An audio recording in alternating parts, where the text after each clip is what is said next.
just got to thinking here for a second on this ethanol thing, right? So I've been doing corn products for quite some time.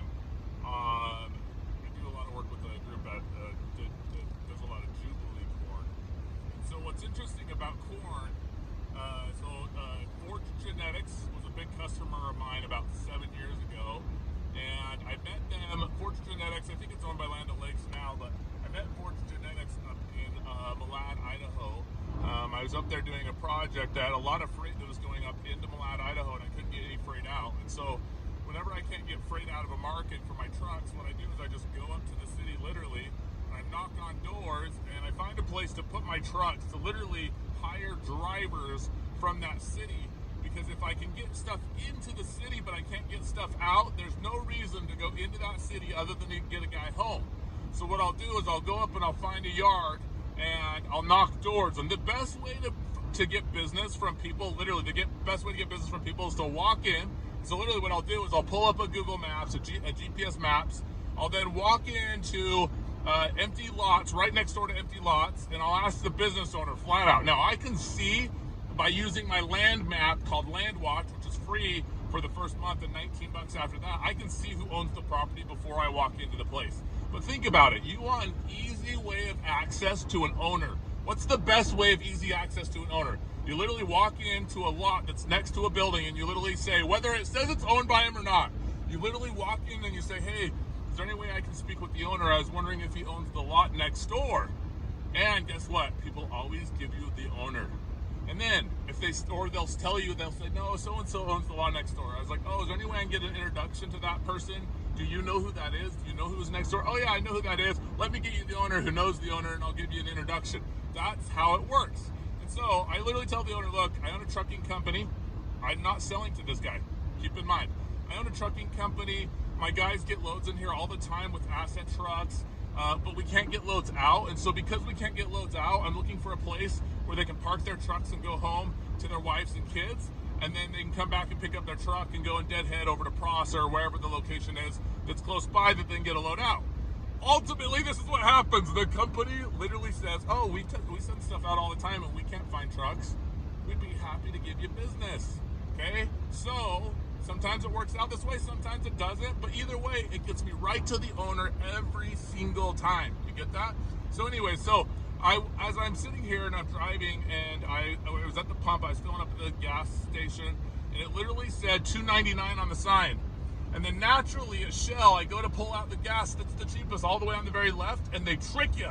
It's crazy to me. So I go to pull it out, I put it in my car, and I look at it, and I'm like, wait, what the freak? It says it's $3.35. I thought it says $2.99 on the sign. I go look at it again. I go in and I talk to the lady, and the lady says, yeah, the stuff that has no ethanol in it is $2.99. It's in the middle. Sorry, we do that to you. It's just the way it is because some people don't like the ethanol. And I'm like, interesting. In Salt Lake City, there's no discount for it at all. Not at all. So I'm just thinking to myself, why do I think that is? And I think it has to do with owning the supply chain, and then literally, this is likely what happened, okay? So I'm just thinking about lots of contracts that I'm familiar with.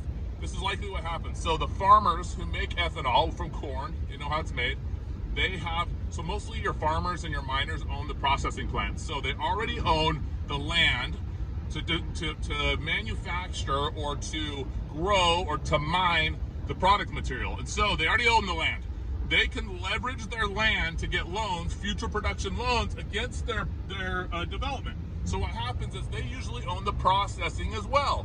So you want to play nicely to whoever your customers are, and the farmers sell and work with Shell a lot, or BP, or some of the big groups, right? And so because the farmers aren't stupid, they literally say, well, you're doing the ethanol blend. If you don't give me a discount at the gas pump, and guess what I'm going to do? I'm just going to fill my own equipment with ethanol, and I don't need to go any longer go down and pick it up from you. And so they probably force the hand of Shell here to give them the discount. This is likely what happens. And so because all the farmers know this is farm country, they all know that there's a discount by blending the ethanol. It's forced. But in Salt Lake City, we're not corn farmers. We don't know it. And so guess what? They make that extra 30 cents or however much it is by taking advantage of the people that don't know. And there's nothing wrong with that. That's why in supply chain development,